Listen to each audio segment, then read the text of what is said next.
Salut copain. En 2005, vous avez dit non à une constitution européenne.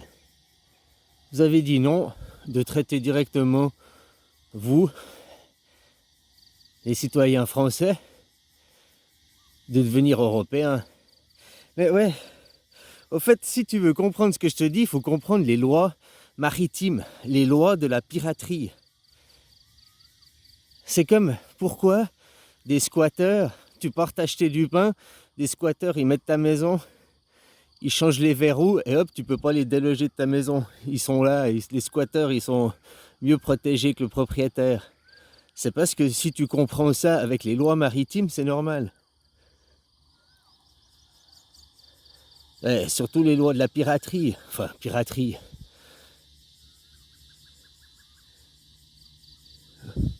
Vous, dans le système des colons, vous plantez le drapeau. Il y a mon drapeau, c'est chez moi. Tu pars. Oh mais il y a mon drapeau, c'est chez moi. C'est ma propriété privée. Dans les lois de la piraterie, dans les lois maritimes, c'est j'arrive, il n'y a personne, je m'installe. Ah mais c'était chez moi. Bah t'étais pas là, il n'y a personne. Ah bah récupère ta... Bah voilà. Ou bien t'attends que je parte. C'est qui va à la chasse, perd sa place. Tu vois, autant des chasseurs-cueilleurs. Il y en a, ils étaient cueilleurs, il y en a, ils étaient chasseurs. Hein, qui va à la chasse, perd sa place.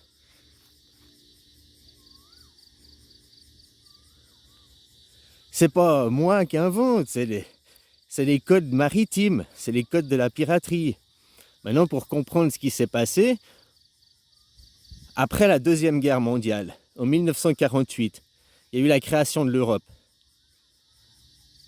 Toi, il y a eu 3 acteurs majeurs pendant la deuxième, 4 acteurs majeurs, on va dire, pendant la Deuxième Guerre mondiale.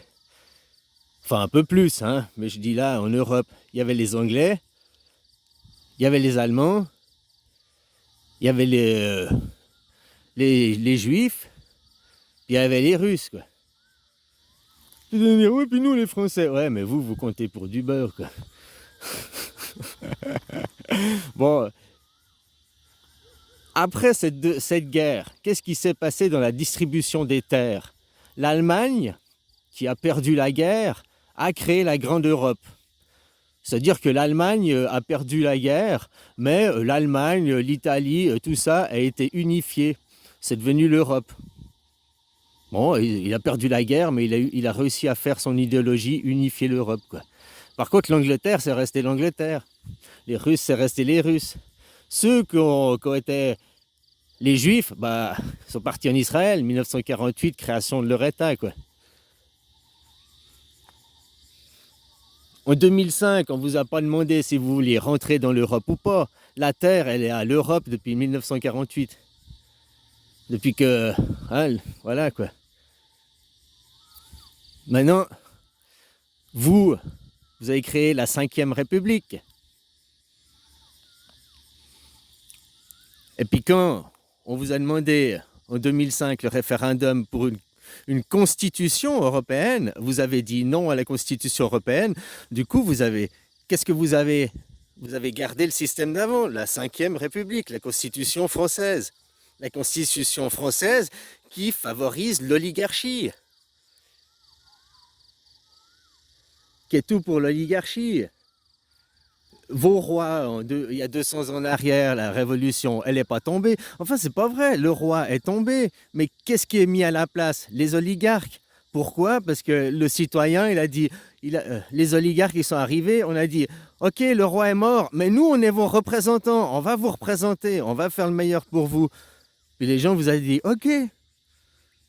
En 2005, les gens, on a dit, on fait une constitution entre le roi, entre l'Europe et le citoyen français, européen, on fait une constitution directe entre nous. Vous avez dit non, on veut des représentants, on veut la classe élitiste. La même chose qu'il y a 200 ans en arrière, quoi. C'est dingue, hein? Mais parce que pourquoi? On ne vous a pas expliqué les choses clairement. Maintenant, ce qui permet, en gros, dans les lois maritimes, machin et tout, vous n'êtes pas européen, tu as un passeport européen et tout, oui, mais ta constitution, c'est toujours la constitution française, c'est pas la constitution européenne. Et tes politiques servent d'intermédiaire. L'Europe, elle a les terres, mais elle n'a pas de peuple. Les peuples, les Français, les Italiens, ils ont des peuples, c'est des peuples, mais vous n'avez pas de terre. Le sol, la France, c'est européen, le sol ne vous appartient pas. Tu comprends? Vous êtes en place, c'est légitime, on ne peut pas vous chasser.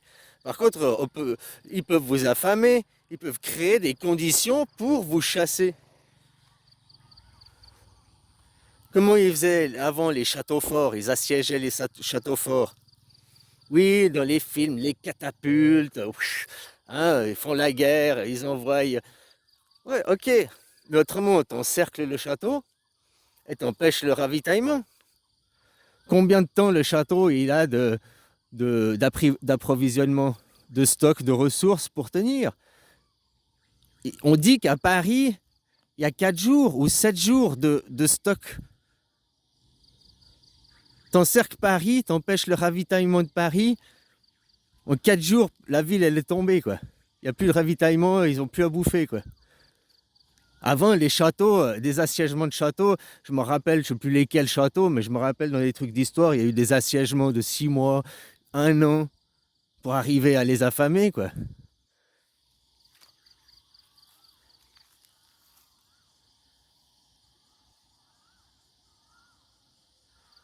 Donc voilà, tu comprends le problème. Si vous aviez dit oui à l'Europe, vous auriez créé une constitution avec l'Europe, aujourd'hui, toute l'oligarchie française serait morte. Aujourd'hui, il n'y aurait plus de président français. Mais pourquoi ils vous ont induit en erreur pour voter, pour continuer à exister? Ça fait 200 ans qu'ils font ça. Ah, mais on va vous représenter. Parce que vous n'êtes pas capable de vous représenter de vous-même. Hein? Ben non, parce que si vous... En Suisse, regarde le politique suisse. Nos politiques, oui, ils sont payés et tout, mais ils se sucrent pas sur le dos comme chez vous. T'entends des scandales de la politique suisse?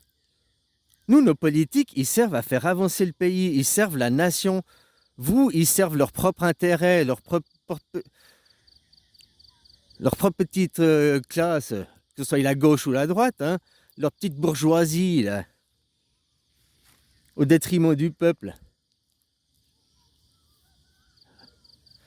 Maintenant, ce qu'il faudrait, c'est dire oui à la Constitution européenne, comme ça, maintenant, ce qui se passe dans le système pyramidal, l'Europe, vu qu'elle n'a pas de gens, elle n'a que des représentants, elle s'adresse à vos représentants. Parce que le vote que vous avez fait en France a été valable, il a eu des répercussions pour toutes les autres nations. Vous étiez le modèle. Maintenant, de toute façon, votre modèle, il faut prendre conscience que c'est de la merde. Hein. Et puis, à vous de changer. Vos politiques, ils vont pas dire « Ah oui, on s'excuse, on vous arnaque, on vous escroque depuis 20 ans. » Enfin, même 200 ans. Ils vont jamais te dire ça. Mais c'est à vous de dire « Mais maintenant, on en a marre. On veut une démocratie directe. » Va lire la Constitution suisse. C'est court. À la limite, la dernière moitié sur la taxe de la vignette, où va l'argent. Bon, ça, t'as pas besoin de... Voilà, t'as pas besoin de lire ça. Mais tu vois, même nous, la taxe, la vignette, l'argent qui est pris des autoroutes, où il va pour la jeunesse, pour les vieux, pour réparer les routes. En Suisse, on a la transparence. On peut tout aller vérifier sur tout, quoi.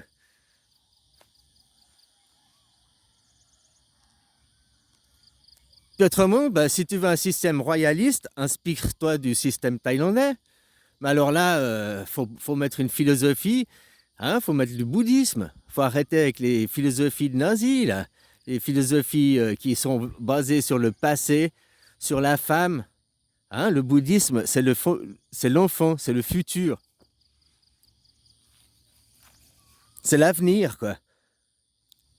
Les nouvelles générations.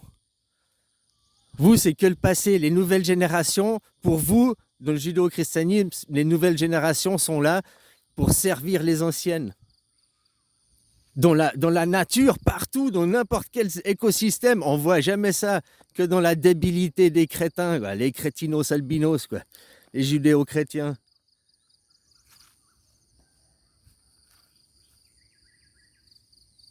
le monde du Judas, le monde du traître, hein.